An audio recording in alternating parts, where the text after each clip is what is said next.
Welcome back. మహాపుష్కరాల్లో ఈ మహా విషాదానికి దారితీసిన కారణాలేంటి? ఇలాంటి పుణ్యతీర్థాల్లో ప్రమాదాలకు కారణాలేంటి?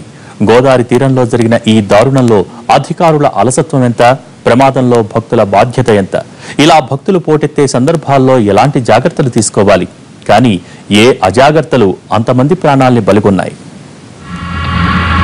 మహాపుష్కరం 12 పుష్కరాలకు ఒకసారి వచ్చే మహాపుష్కరం.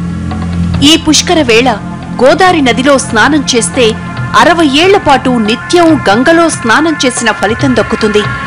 ఒక్క పుష్కర స్నానం ఎన్నెన్నో ఫలితాలనిస్తుంది. మనం చేసుకున్న పాపాలన్నీ తొలగిస్తుంది. ఇప్పుడు ఈ అవకాశం వదులుకుంటే మరో 144 ఏళ్లు ఆగాల్సిందే. ఇలా ఈ మహాపుష్కరాల గురించి విస్తృతంగా ప్రచారం జరిగింది. దీనికి తోడు భక్తులు పుష్కరాల మొదటి రోజే స్నానం చేస్తే అనంత పుణ్యం దక్కుతుందని ప్రచారం కూడా జరిగింది. దీంతో పుష్కర పుణ్యం కోసం శ్రీకాకుళం నుంచి నెల్లూరు వరకు లక్షలాది మంది రాజమండ్రికి పోటెత్తారు.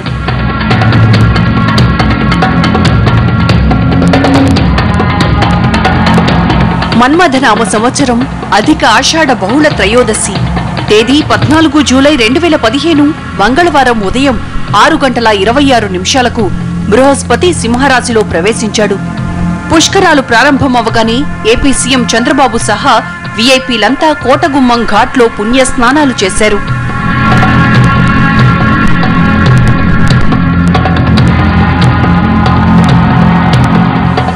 సమయం 6:55. పుణ్య స్నానాలు పూర్తయ్యాక చంద్రబాబు ఘాట్ నుంచి వెళ్లిపోయారు. కానీ అప్పటికే కోటగుమ్మం ఘాట్ దగ్గర రాత్రి నుంచి భారీగా భక్తులు వచ్చి గేటు దగ్గర వేచి చూస్తున్నారు.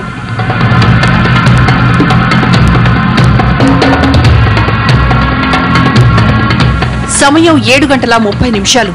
సీఎం తర్వాత చాలా మంది వీఐపీలు ఒక్కొక్కరే వచ్చి ఘాట్లో స్నానం చేస్తూ వచ్చారు. పోలీసులంతా వీఐపీ ఘాట్ దగ్గర బందోబస్తులో ఉన్నారు. సమయం 7:45. అప్పటికే భక్తుల్ని గేట్ల దగ్గర గంటల తరబడి ఉంచేయడంతో క్రమంగా ప్రెషర్ పెరిగింది. పోలీసులు ఆ విషయాన్ని పట్టించుకోకుండా తలుపులు ఒక్కసారిగా తెరిచారు. దీంతో భక్తులు ఒక్కసారిగా లోపలికి చొచ్చుకొచ్చారు. వాళ్లను అదుపు చేయడం పోలీసుల వల్ల కాలేదు. ఇంతలో మరికొందరు భక్తులు పక్కనే ఉన్న గోడ ఎక్కి లోనికి దూకే ప్రయత్నం చేశారు. దీంతో పరిస్థితి ఒక్కసారిగా మారిపోయింది. మరోపక్క ఎదురుగా వచ్చేవారు కూడా బలంగా నెట్టుకొచ్చారు. 2 మార్గాల గుండా వచ్చేవారు ఇలా ఒక్కసారిగా తోసుకోవడంతో ఆ ధాటికి వృద్ధులు, మహిళలు కింద పడిపోయారు. పోలీసులు తేరుకునేలోగానే జరగాల్సిన దారుణం జరిగిపోయింది. ఈ సంవత్సరమంతా బృహస్పతి సింహరాశిలోనే ఉంటాడని, ఈ సంవత్సరమంతా నదీ స్నానం చేసుకోవచ్చని, అంత్యపుష్కరాలలో కూడా మనకు అవకాశం ఉందని పదే పదే టెలివిజన్స్లో అన్ని ఛానల్స్ వాళ్ళు పండితులు చెప్తూనే వస్తున్నారు. దానిని అనుసరించి మొదటి రోజే అదే ఘాట్లోకి వెళితే అక్కడే స్నానం చేస్తే ఏదో పుణ్యం వస్తుందనే అనవసరపు భ్రమలలో పడి తెలిసి తెలియక అందులోకి దిగి ప్రాణాలకు ముప్పు తెచ్చుకుంటున్నారు. ఇది సరైన పద్ధతి కాదు. ఇంకా చాలా రోజులు ఉంది మనకి. మన ఇంటిలోనే మన మనసుతోనే ఆ గోదావరికి పూజ చేసుకుని స్నానం చేయొచ్చు. మనం నిత్యము వ్రతాలు ఆచరించేటప్పుడు, నోములు నోసుకునేటప్పుడు ఆ కలశంలో ఉన్న నీళ్లల్లోకి ఆ సమస్త నదులన్నింటినీ కూడా స్మరించుకుని మనోభావన చేత ఆ నీటిలోకి ఆవాహనం చేసుకుని పూజ చేసుకునే విధానం ఎలాగో ఉంది కదా. ఆ తర్వాత ఆ నీటినే మన శిరస్సు మీద చల్లుకుని మంచి భావనతో పూజ చేసుకుంటాం కదా. ఈ విధి విధానం తెలిసి కూడా మనం ఎందుకింత ప్రాణాలకి ముప్పు తెచ్చుకునేలాగా తోపిడిలో ఎందుకు వెళ్ళాలి? బోలెడంత సమయం ఉంది మనకి. అదే పుష్కరఘాట్లో చేస్తేనే పుణ్యం వస్తుందనేది ఎక్కడా ఏ శాస్త్రం చెప్పలేదు. వాస్తవానికి మహాపుష్కరాల కోసం ప్రభుత్వం భారీగానే ఏర్పాట్లు చేసినా ఘాట్ల వివరాలపై అవగాహన కల్పించకపోవడం కూడా ఈ ప్రమాదానికి కారణమైంది. రాజమండ్రిలో 1.5 కిలోమీటర్ల పొడవైన పుష్కర్ ఘాట్ నిర్మించినా, ఇతర ప్రదేశాల్లోనూ ఘాట్లు నిర్మించినా ఆ సమాచారం వచ్చే భక్తులకు తెలియజేయడంలో ఫెయిల్ అయ్యారు. రాజమండ్రి తీరంలో 3 రైల్వే స్టేషన్లు ఉన్నా ఎక్కువ రైళ్లకు రాజమండ్రి స్టేషన్లోనే హాల్ట్ ఇచ్చారు. పైగా సోమవారం నుంచి రైళ్లలో పుష్కరాల భక్తులు ఎక్కువగా వచ్చారు. వీరికి సరైన సమాచారం లేకపోవడంతో రాజమండ్రి రైల్వే స్టేషన్, బస్టాండ్లకు దగ్గరలో ఉండే కోటిలింగాల, కోటగుమ్మం ఘాట్లకు భారీగా భక్తులు రాత్రి నుంచే తరలి రావడం మొదలుపెట్టారు. కనీసం అక్కడికొచ్చిన వాళ్లకు వేరే ఘాట్లకు వెళ్లమని సమాచారం ఇచ్చే ప్రయత్నాలు కూడా జరగలేదు. పుష్కరాలు ఒక రాజమండ్రి కాకుండా ఎన్నో ఘాట్లు అక్కడక్కడ కూడా ఒక్కొక్క ఘాటుకి కనీసం 50 కిలోమీటర్ నుంచి 70 కిలోమీటర్ దూరంలో కూడా ఈ యొక్క ఏర్పాట్లు చేయడం జరిగింది. ఈ యొక్క ముక్తేశ్వరం, కోటిలింగాల, అప్పనపల్లి, సోంపల్లి అనే ప్రాంతాలంతా కూడా ఈ గోదావరి ఈ 2 జిల్లాల్లో అక్కడక్కడ 70 కిలోమీటర్లు 50 కిలోమీటర్ దూరంలో ఈ యొక్క ఘాట్లు వస్తాయి. ఆ ఘాట్లు అంతా కూడా ఈ యొక్క స్నానాలు ఆచరించి వాళ్ళ యొక్క పుణ్యస్నానాలు ఆచరించుకోవచ్చు.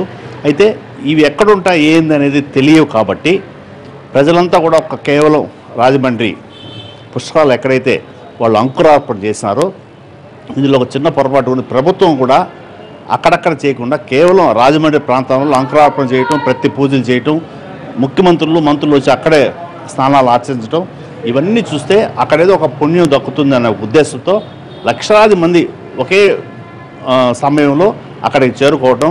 ఇక స్టేషన్ కి దగ్గరగా ఉన్న ఈ ఘాట్ ని విఐపి ఘాట్ గా ప్రకటించడం కూడా ప్రమాదానికి కొంత కారణమైంది. ఈ ఘాట్ల వద్ద చంద్రబాబు ఉన్నంతసేపు పరిస్థితి అదుపులోనే ఉంది. కానీ ఆయన వెళ్లిన తర్వాత పరిస్థితి మారిపోయింది. ఈ ఘాట్ల వద్ద వందల్లో వచ్చే విఐపీల కోసమే అన్ని గేట్లు కేటాయించారు. కానీ లక్షల్లో వచ్చే భక్తుల కోసం ఒక్కటంటే ఒక్క గేటు మాత్రమే కేటాయించారు. దీంతో ఈ ఒక్క గేటు వద్ద భక్తులు పోగయ్యారు. ఈ విఐపి ఘాట్ మిగిలిన గేట్ల నుంచి సామాన్య భక్తుల్ని అనుమతించరు అన్న సమాచారం కూడా భక్తులకు తెలియచేయకపోవడంతో భక్తులంతా ఇక్కడికే లక్షల్లో పోటెత్తారు. దీనికి తోడు ప్రమాదాన్ని ముందుగా ఊహించలేకపోయారు. ఒకవేళ ఇలాంటి ప్రమాదాలు జరిగితే అవసరమైన వైద్య సదుపాయాలు ఘాట్ల వద్ద కల్పించలేదు. తాత్కాలిక వైద్య శిబిరాలే కాదు, అంబులెన్స్ రాకపోకలకు కూడా ప్రత్యేక ఏర్పాట్లు చేయలేదు. అసలు తొలి రోజు పుష్కరాలకు అధికారులు ఊహించిన దానికన్నా భారీగా భక్తులు తరలిరావడంతో వారిని అదుపు చేయడం కూడా కష్టమైంది.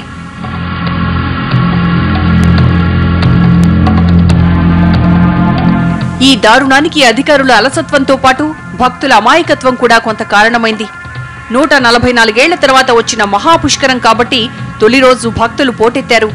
దీనికి తోడు పుష్కరుడు ప్రవేశించిన తొలి ఘడియల్లో పుణ్యస్నానం చేయాలన్న ఆరాటంతో భక్తులు రాత్రి నుంచే పుష్కర ఘాటికి రావడం మొదలుపెట్టారు. పుష్కరాలు 12 రోజుల పాటు ఉన్నా తొలి రోజే స్నానం చేయాలన్న ఆతృతతో భక్తులు ఈ 2 ఘాట్లకే భారీగా రావడంతో పరిస్థితి అదుపు తప్పింది. ఇక్కడ భక్తులు కిక్కిరిసిపోతున్న సమయంలో పక్కనే ఉన్న చాలా ఘాట్లు ఖాళీగా ఉన్నాయి.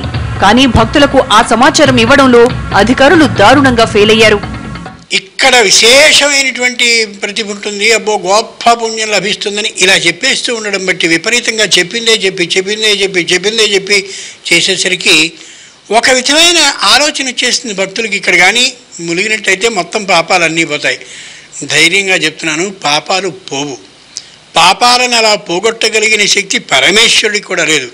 అనుభవార్థి వినశ్యతి, అనుభవిస్తే పోతాయి.